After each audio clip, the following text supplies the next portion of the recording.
So by now you've seen that B-roll, which I've been holding back for so long. Okay, no, it wasn't. It was like a day of me kind of just waiting to upload that video. But it was a big deal because it was the first video of the rebrand. But thank you for all the positive feedback. I've gotten nothing but positive things across all social media. So thank you guys so much for taking time out of your day to just say, this was cool or this is awesome. It means a lot. It means a lot when I'm doing these things because as fun as it is to do these videos for me, when I get feedback like that, just makes it that much more rewarding to just keep going. So, thank you.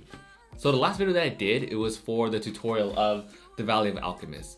In this video, I just wanted to focus on, well, it's not really focused on, but I just wanted to talk about a couple of major problems that I had that is hopefully helpful for all you filmmakers out there or whoever's interested in my thought process. It's a very, very rough cut of behind the scenes, I'm sorry, but I hope it's helpful when you watch it. But I just want to talk about, before we get into that, I just want to talk really quickly about the 3 major problems in a nice studio setting. And on top of that, I realized how hard it was to think about your process out loud as you are trying to film and plan for that. So I'll do a better job next time. Either way, let's talk about 3 major problems that I had and what I did to fix them. Number 1 was lighting. I'm probably gonna do a video about this or several videos about this. You can talk about lighting all day. But one major issue that I had in lighting in this specific set is because you're indoors, what I did was I put like a black, I don't know what kind of material it is. It's kind of like linen. It feels like linen, but I know it's not. Satin, I don't know. But either way, it was a black cloth material that draped over the wall and then draped over the table. The problem with that is, even though we tried to steam and iron it, it wasn't flattening out for all the wrinkles. And I know I read online that people were talking about using water and spraying and leaving it out to dry, and then the wrinkles would kind of unfold themselves, but didn't have the time or the chance to do that. I hate myself for doing this, but I try not to depend on post-processing. Whatever I can do and fix in camera, I'm gonna do it then, because I know I'm gonna hate myself later on for not fixing it when I had a chance to. These 2 studio lights shine onto the black wall, which was the black cloth. The problem with that is it provides a really, really clear, clean-cut reflection of all those wrinkles. So I turned both those lights on and then used these Yongnuo light stands, or the wands, and then set them on either side of the table. And because the ISO that I'm using on my camera now is so good, luckily I was able to pick it up, because I know if I was using the Canon 80D, I would have way more trouble picking up all of the background noise in such a dim lighting. So it's such a dim light. So it helps to have a camera that can crank up ISO really nicely, and also to play around with your lights and kind of minimize these light sources. Because if I had a better light source, if I had a choice, I would have had one nice light dome, the Aperture 120D, that one, the really nice one, to kind of just drape over the table and make it look really, really dramatic. But you know, you gotta work with what you got. So Yongnuo lights on the side, then and done. Problem number 2. So I don't like to fully pre-plan my shots because it takes away the fun of doing these videos for me. At the same time, I don't also like to just go on set with a completely blind eye of what I'm gonna do. That tends to be what I tend to do all the time anyway. I say I like to have a plan and I don't even have a plan, and I go into the set not knowing what I'm gonna do. That made sense in my head, but it came out completely different. Anyways, what I took away from that is to at least have a pretty detailed plan, and then you can kind of adjust when you get onto set. So when I got onto, or when I keep saying on set, but it's really just my parents' garage. So when I got to my parents' garage, I had a general idea of what I was gonna do with the Valley of Alchemists. I knew I was gonna do 6 different types of potions, but my problem, which you'll see by like day 2, was I didn't have enough variety of shots. And that takes a lot of good pre-planning. I'm sure there are a lot of people that can go into their set with fully detailed plans in their head. I can't do that. So what I try to do, what I'm gonna do now, at least in the future, is at least have a nice setup. Okay, I wanna include these type of transitions in my shot. Okay, I wanna flow from this part of the story to that part of the story. Okay, gotta make sure I include all of these components and don't forget about these other ones, because the whole point, of course, is to showcase the board game and its theme. It's a good balance between showing off the board game and showcasing the theme at the same time. So all that takes a lot of good pre-planning. Better off next time, plan better. And the last thing that came up was something that actually not many filmmakers that I've seen talk about, and that is definitely a problem that hasn't just been in this video, but it's definitely been for any other video where you see I'm not holding the camera, and that is teaching the person operating the camera to envision your vision. And that's 100% my fault, because in the end, you are the camera operator, and you can't just give your vision to the other person and say, hey, this is what I want, right? So you have to be able to describe, okay, this is how I want you to focus in on this shot, or this is the angle I want you to pull in from this shot, or I want you to sway from left to right for over here, and then focus me over here and focus on this subject here. And there's just so many different questions and variables that you have to take account for, especially because you're portraying your idea that is manifested in your head and visualized with your mind to other people. Working with different people has definitely taught me to teach better and kind of direct them better with the camera. So that's definitely a big thing I've learned. And yeah, here's the rough cut of the BTS. So today we are filming the Valley of Alchemist, and we're trying to clean up this entire mess. I don't know if you can hear me through the vacuum, but my dad's over here cleaning. I should help him clean too, but you know what? I'll do it in a second. So now we have this black table set up with the wall being black over here. But it's super wrinkled. Hopefully it doesn't show up in post. Maybe I can crank down the black in post. That's what I'm hoping for. But we'll see what happens. So as part of the whole Valley of Alchemist theme, I'm trying to set up this distillation apparatus, but I haven't taken Ochem in like 10,000 years, so who knows how to freaking put all this together again. Should be fun. Okay, so I have the general setup now. I have the distillation apparatus over there, and then a bunch of all of these other chemistry supplies here. All I need to do now is pretty much rip off all of this paraffin and then fill up all of these with water and then make the individual food colorings. And then, of course, take out all the components from the box and then see how they all fit accordingly here. Grab some pictures and then get started. So there are 6 potions in the Valley of Alchemist, and what I want to do is kind of, the story behind it is I'm making each potion just like the game itself. However, each potion is going to take a different ingredient or a different style to make. So maybe I'll use the distillation flask in order to make like the red one, and then the separation, or I forget what it's called, the extractor, I think it's something like that, like the extraction flask, whatever. We use that one to make like the blue one, or something like that, and then film 6 different versions of it. That way they match all the colors in the game in order for it to come together into one giant flask, which is, you can't see it, but it's over in the corner over there. Maybe I'll just put all that in the center for scale in the very last picture. So that's my idea now. So it wouldn't be a normal day of filming if we didn't have multiple issues I run into. Issue number 1. So here, I know you can't really see now since it's out of focus, but the walls have a very, so here we have a bunch of wrinkles. So earlier I said there were a bunch of wrinkles on both the linen, or whatever this material is, on the table and on the wall. To fix that, I was hoping to fix it in post by taking down the blacks, but the problem is you see a lot of it now, and a big source of that is this light right here. So what I'm going to do now is turn that light off, and then I'm just going to focus on using the Yongnuo lights. I think I'm going to play around with the teal and the orange look, or maybe just blue, since I feel like blue or green, I feel like is a really good sciencey themed color. So I'm gonna play with the teal and orange first, because that is still my favorite color scheme. I know it's kind of cliche, but it looks nice. Wow, I look purple now. So we just finished filming the red scene. What I did there was actually use the distillation column. Let me show you. So we used this column, and I kind of poured it through here because I don't want to actually set this on fire, because that would be dangerous. Anyways, we also have a bowl of dry ice here. So what I did was we kind of just poured red liquid here, and then got a nice shot of the spiral going down this column. So I'm also going to do a dramatic pour scene with this with the red graduated cylinder for the red potion.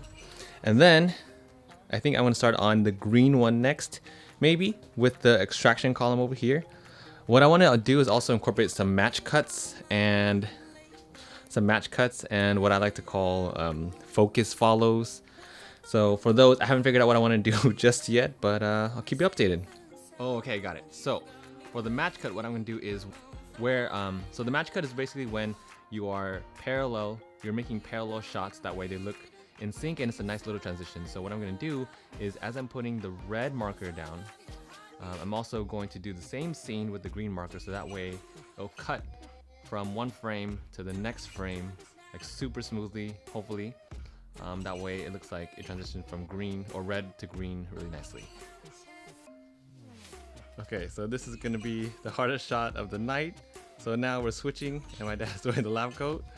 And this is the focus follow shot I was talking about earlier. So what's gonna happen is my dad's gonna stand over there. So what's gonna happen is my dad's gonna stand over there and it's gonna be a lot complicated. So he's gonna pick up this blue card over here. He's gonna pick up the blue card. The idea is he's making the blue potion now. So my dad's gonna pick up the blue card and then lift it up. I'm gonna focus follow all the way to the card here to him, and then come back, and then he throws the card, and then I shift over again over here where he's picking up the bottle of, this is actually just ethanol or rubbing alcohol, and then he's gonna pick that up, and then one last shot, focus follow to a nice in focus part of the blue flask, which is with dry ice, would make sense because the potion is full of ice right here. So blue potion for the ice flask for this blue decoction. I mean, one complicated shot, hopefully we can pull it off. You ready, Dad? Let's see. So we just wrapped up day one filming and it's late, so we did all the colors. I don't know if I'm fully happy with it yet, but I think everything looks pretty good. We're gonna find out later today when I fix it up in post and decide whether or not there needs to be a day two. But for now, pretty happy with it. We'll see if the shots are creative enough and whether or not they fit the theme of alchemy. But until then, good morning. So day two on set. Am I surprised that we're doing day two? No. But after editing last night, I realized that actually it wasn't as bad as I thought it'd be. It came out pretty smoothly, but the main problem or the main interweaving problem is that there wasn't enough variety in the shots as I'm making each potion. So today, the plan is to do 3 things. One is to redo the green scene because the flask broke, but I'm still gonna put it in the ending B-roll. Only because it kind of looks cool, but it's the only shot we have and the flask is already broken now, so that's all we got for the green one. So the green potion is definitely the main one that I need to fix. The other ones all look okay. The red one is actually my favorite so far. But I wanted to mix in 3 more different types of shots today. Today I'm going to be doing most of it myself today, and that's why I brought a turntable to hopefully mix in some shots where it's kind of panning in. So basically the turntable is going to keep rotating the camera around. I'm going to put the camera right on the turntable, and as it's rotating I'm going to do a scene where maybe I'm fixing up some of the potions here with the distillation flask. I'll do another scene here where maybe I'm mixing in the Bunsen burner or the burner, and then a third scene where I'm kind of putting it together, and then once you stitch it all together it'll look cool as if like I'm in 3 different spots at once. So that's the first shot, which is a turntable shot. The second one I want to do is a real match cut. So in the game they're using 3 primary colors and 3 secondary colors. So maybe for one of the secondary colors I can just reshoot that and then put a flask right in the center, and then pour 2 graduated cylinders and then cut that together so it looks nicely as if it's an actual match cut. Oh, 2 other things. So there was a shot with the coins yesterday. The problem with that is I don't want to just throw coins on the table, and I don't want to just kind of spin them around. It kind of seems basic, for lack of a better term. But it's hard because you want to be able to like showcase these coins and show them like, okay, this is what it looks like, and then show all the details of the coin by also making it interesting. If it comes down to it, maybe I'll just resort to putting them on the turntable and shine some lights on them. But other than that, what I was originally envisioning is like all these coins kind of flipping up into the air. But I don't know how to make a mechanical, you know, like the thing over like the pinball machine where like you pull the lever, whatever, where you would pull the handle and as you let go, it like swings forward. If I had some kind of machine where like there's like 6x6 of them, and like you put a coin in each one and they kind of flick into the air, and I can get a slow-mo of that, 120, that would have been the most ideal. But I don't know, maybe I'll play with some fishing line today and work with the master transition in order to make this work, but if not, then I'll stick with the turntable effect.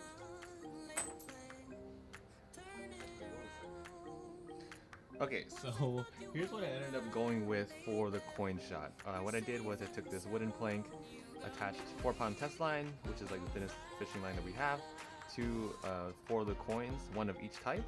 And then the idea is to get 2 shots. One is to get a front camera shot, so I'll put the camera over here. pointing it that way. Hopefully you don't get to see the wrinkles.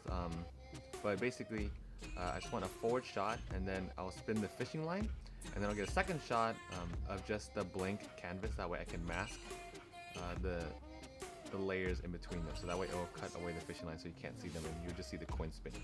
If that works out, I think it'll look pretty cool, and it'll also show the coins at the same time, so we'll see what happens.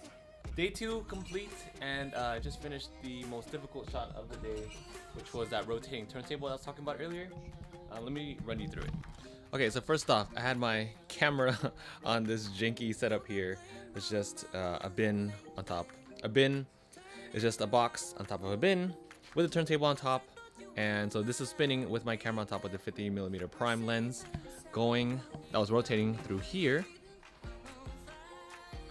So I have 2 light stands. I have one Yongnuo light on the left, one on the right. They're both set to kind of a whitish blue. I didn't do the green for the science tone just so it can highlight all of the components, since this is kind of like the final shot. At least what I'm thinking of. I think this is going to be towards the end. But yeah, just wanted to keep it a neutral light, so white lights on left and right. And then I also had this first station. I have 3 stations set up here total. This first station is highlighting one of the player boards here.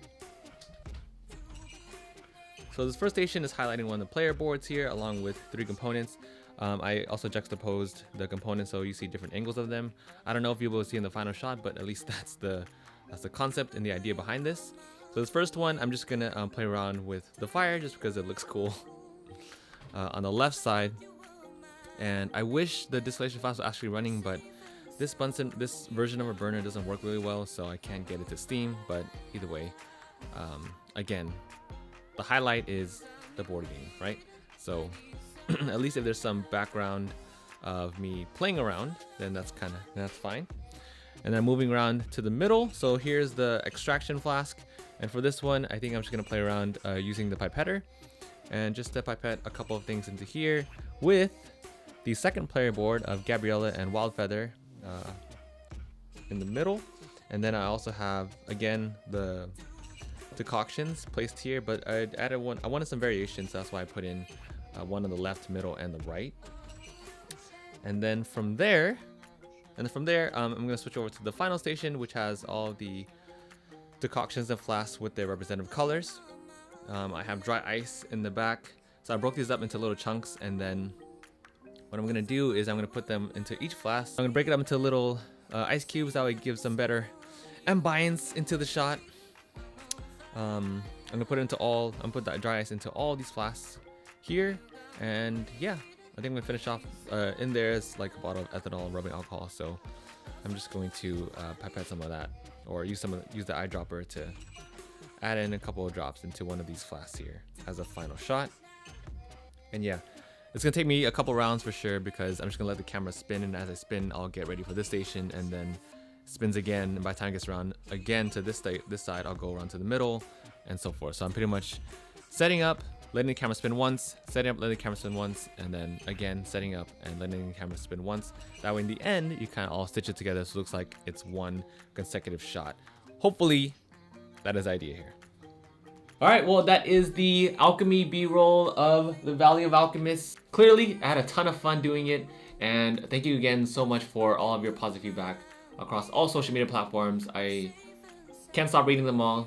Thanks for being so supportive, and yeah, I'm excited to work on the next projects. I have a lot lined up. So I got a ton of projects planned for the upcoming months up until the new year, which is happening in 2 months. It's freaking crazy. But yeah, as always, it'd help me a lot if you subscribe and follow me on all my social media platforms. I'm sure they're linked somewhere. Until next time, have a good week.